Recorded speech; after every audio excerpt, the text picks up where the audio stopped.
claro, Horacio, ¿querés hablar de la reforma judicial? También, sí. También, ok.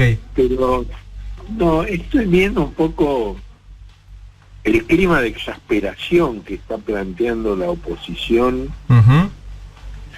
en torno de prácticamente todos los temas, ¿no? Con pocas excepciones. La única excepción que veo es el tema de la renegociación de la deuda, que el Senado aprobó por unanimidad el respaldo a la propuesta del gobierno argentino. Sí. Ahora, yo creo, y esto es por vía de hipótesis, ¿no?, de que esa exasperación que hay en la oposición y que la lleva, digamos, a oponerse a todo antes de saber en qué consiste. Sí. Es como la canción de Luca, no sé lo que quiero, pero lo quiero ya. Sí. Esto es, no sé de qué se trata, pero me opongo, ¿no? Claro. Digo, con la reforma judicial fue clarísimo. Claro, Antes de que se conociera ya dijeron que no. y se opusieron de hecho a una parte de la reforma judicial que la propusieron ellos. También, por supuesto.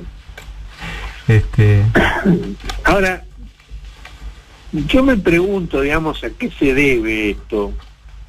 Hay algunas explicaciones, digo, la situación judicial de Macri y de buena parte de sus colaboradores en el gobierno es un punto importante, porque está realmente muy complicado eso. Avanzan distintas causas y aparecen elementos verdaderamente muy complejos para Macri y para su gente, ¿no? Y son muchas causas, porque no es una. Uh-huh. Claro.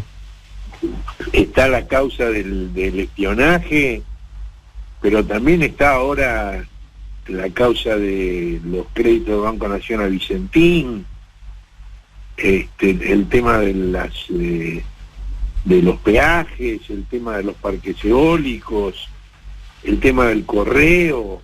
Uh-huh. Varios de estos temas, el primo inteligente de Macri se las planteó a Alberto Fernández en una de las últimas reuniones. Fundamentalmente le planteó el tema del correo y de los parques eólicos. Sí. Que preocupa mucho a toda la familia.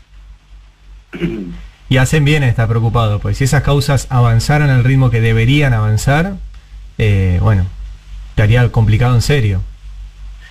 Ahora, no creo que esa sea toda la explicación de por qué esa actitud, porque, digamos, hay sectores del gobierno anterior que con estos temas no corren ningún riesgo. Esto es Macri y su, ¿cómo llamarlo?, su camarilla, su grupo de referencia, sus amigos, sus socios, pero no es todo el gobierno de Cambiemos. Uh-huh. Ahora, yo creo que tiene mucho que ver el desconcierto con la cuestión de la pandemia. Tiene mucho que ver la angustia que esto provoca y la dificultad de ver un horizonte y una salida para el tema. Alberto Fernández plantea desde el comienzo de la pandemia un tema muy simple, o él lo simplifica mucho, cuando él dice que entre la economía y la vida elijo la vida, y que los trabajadores enfermos tampoco producen. Uh-huh. Ni consumen. Que si se van a contagiar también va a caer la producción. Claro. Ahora, esa es una afirmación del presidente argentino. Ahora, veamos cuáles son los datos. Y los datos que se han dado esta semana sobre la economía de Estados Unidos son muy impresionantes. Digo, porque Estados Unidos sería el reverso absoluto de la situación argentina en este respecto. Es decir, entre la economía y la vida, el gobierno de Estados Unidos elige la economía. Sí. Y el presidente Trump no se cansa de repetir que hay que reabrir, que hay que volver a la actividad, de que esto... Bueno, él no dice que es una gripecita como Bolsonaro, pero actúa como si lo fuera. Ahora, en el segundo trimestre de este año, la economía de Estados Unidos se desplomó un 33%. El Producto Interno Bruto cayó un 33%. Es mucho más que en Argentina. Esto es en la comparación interanual. Es decir, es el segundo trimestre, marzo-junio, del año 20 comparado con el mismo periodo del año 19. Si lo medís contra el trimestre anterior, contra el primer trimestre, la caída es del 9,5%, casi el 10%. Bueno, ahí hay formas de medición que, digamos, en cada país tienen alguna particularidad. En Estados Unidos se usa básicamente la comparación interanual,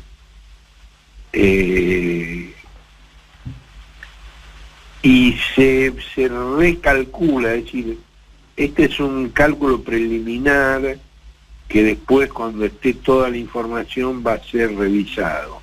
Pero esos son detalles metodológicos que tienen muy poca importancia. El hecho real es que la economía de Estados Unidos, del primer al segundo trimestre de este año, es decir, cuando empieza el impacto de la pandemia, cae el 10%. Y en comparación con el año anterior, cae el 33%. Bueno, frente a esto, digo, Pichetto podrá llamarlo doctor muerte al pobre Dani Goyan, que es una persona profundamente preocupada por la vida, justamente. Un sobreviviente, además, de un centro clandestino de detención. Sí, además.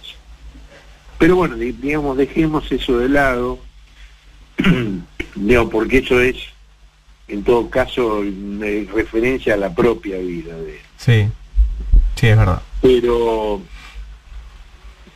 que es un hombre, digamos, que dedicado al cuidado de los demás, es una personalidad impecable.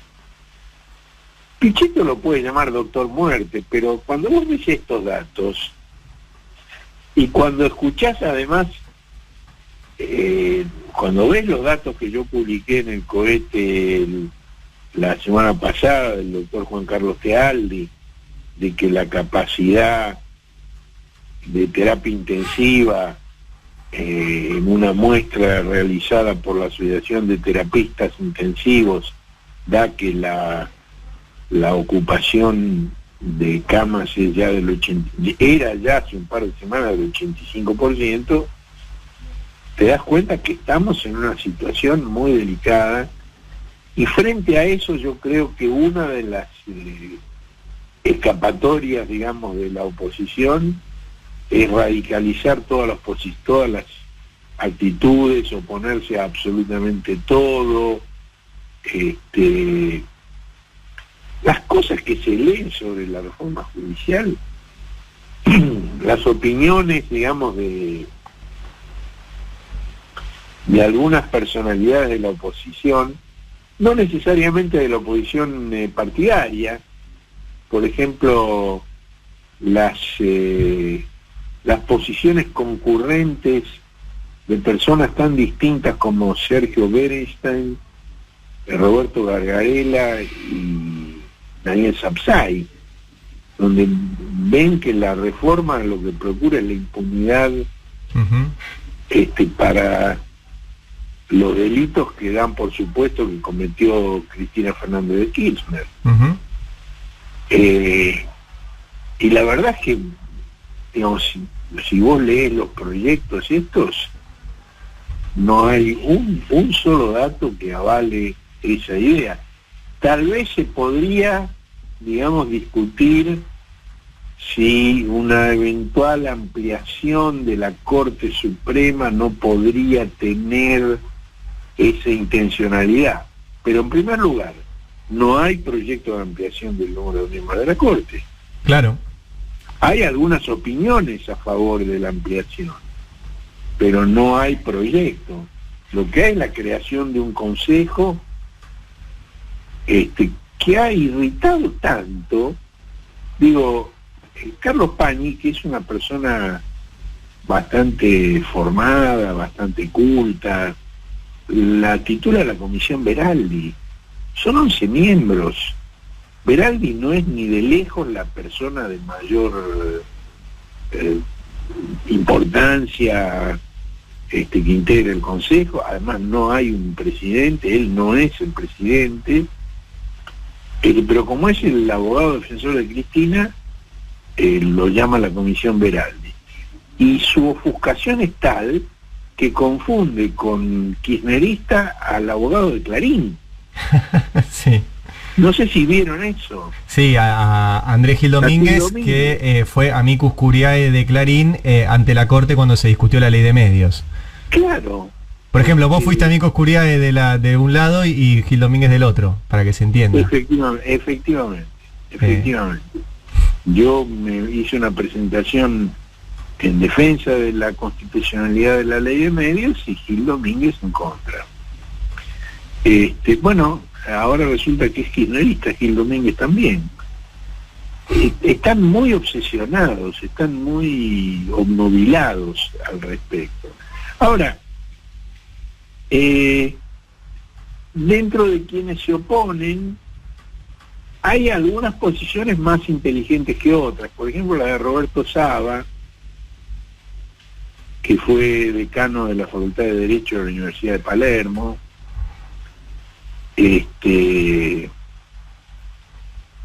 Saba, digamos, que se opone a alguna de estas medidas, lo hace con argumentos relativamente tranquilos y sobre todo pondera una cosa que los demás aparentemente ignoran, y es que hay una oposición que tiene los números como para bloquear estas cosas si fueran como ellos temen. Es decir, porque para decidir la ampliación del número de miembros de la Corte, una ley se forma con mayoría simple. Pero para designar a los miembros del tribunal hace falta 2/3 del Senado. Sí, sí. Y la oposición tiene la capacidad de bloqueo de eso. Sí, o sea, si hay algo que está lejos, es una ampliación de la Corte, por lo menos en el corto plazo. Pero sobre todo lo que está lejos es la posibilidad de designar en la Corte a personas, digamos, que vayan a jugarse en favor de la impunidad para delitos de nadie.